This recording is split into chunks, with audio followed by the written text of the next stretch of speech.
حضرت عیسیٰ علیہ السلام کی والدہ ماجدہ حضرت مریم رضی اللہ تعالی عنہا کے والد کا نام حضرت عمران اور ماں کا نام حضرت حنہ تھا، اور جب بی بی مریم اپنی ماں کے شکم میں تھیں اس وقت ان کی ماں نے یہ منت مان لی تھی کہ جو بچہ پیدا ہوگا میں اس کو بیت المقدس کی خدمت کے لیے آزاد کر دوں گی۔ چنانچہ جب حضرت مریم پیدا ہوئیں تو ان کی والدہ ان کو بیت المقدس میں لے کر گئیں۔ اس وقت بیت المقدس کے تمام عالموں اور عابدوں کے امام حضرت زکریہ علیہ السلام تھے جو حضرت مریم کے خالو تھے۔ حضرت زکریہ علیہ السلام نے حضرت مریم رضی اللہ تعالی عنہا کو اپنی کفالت اور پرورش میں لے لیا اور بیت المقدس کی بالائی منزل میں تمام منزلوں سے الگ ایک محراب بنا کر حضرت مریم رضی اللہ تعالی عنہا کو اس محراب میں ٹھہرایا۔ چنانچہ حضرت مریم رضی اللہ تعالی عنہا اس محراب میں اکیلی خدا کی عبادت میں مصروف رہنے لگیں،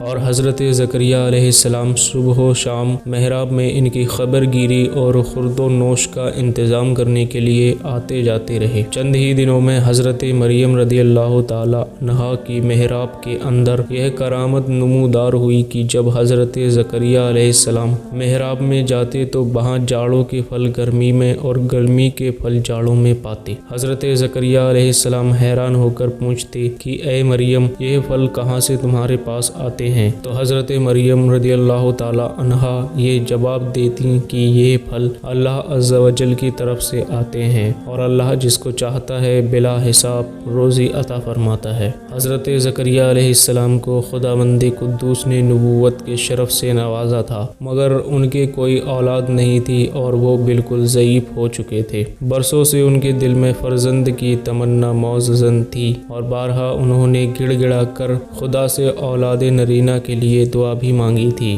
مگر خدا کی شان بے نیازی کے باوجود اس کے اب تک ان کو کوئی فرزند نہیں ملا۔ جب انہوں نے حضرت مریم رضی اللہ تعالی عنہا کی محراب میں یہ کرامت دیکھی کہ اس جگہ بے موسم پھل آتا ہے تو اس وقت ان کے دل میں یہ خیال آیا کہ میری عمر اب اتنی ضعیفی ہو چکی ہے کہ اولاد کے پھل کا موسم ختم ہو چکا ہے، مگر وہ اللہ جو حضرت مریم کی محراب میں بے موسم کے پھل عطا فرماتا ہے وہ قادر ہے کہ مجھے بھی بے موسم کی اولاد کا پھل عطا فرما دے۔ چنانچہ آپ نے محراب مریم میں دعا مانگی اور آپ کی دعا مقبول ہو گئی، اور اللہ تعالیٰ نے بڑھاپے میں آپ کو ایک فرزند عطا فرمایا جن کا نام خود خداوند عالم نے یحییٰ رکھا، اور اللہ تعالیٰ نے ان کو نبوت کا شرف بھی عطا فرمایا۔ قرآن مجید میں خداوند قدوس نے اس واقعے کو اس طرح بیان فرمایا: جب زکریا اس کے پاس اس کی نماز پڑھنے کی جگہ جاتے اس کے پاس نیا رزق پاتے، کہا اے مریم یہ تیرے پاس کہاں سے آیا؟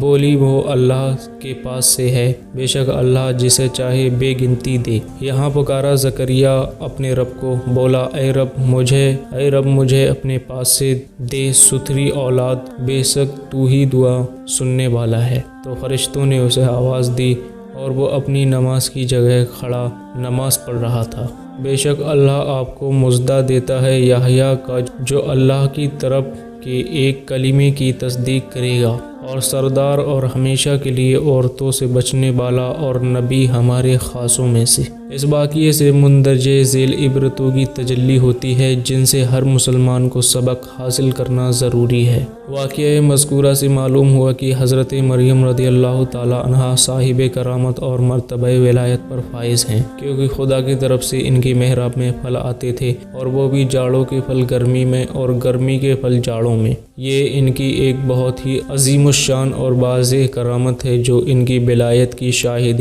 عدل ہے۔ اس واقعے سے یہ بھی ثابت ہوا کہ اللہ والے یا اللہ والیاں جس جگہ عبادت کریں وہ جگہ اس قدر مقدس ہو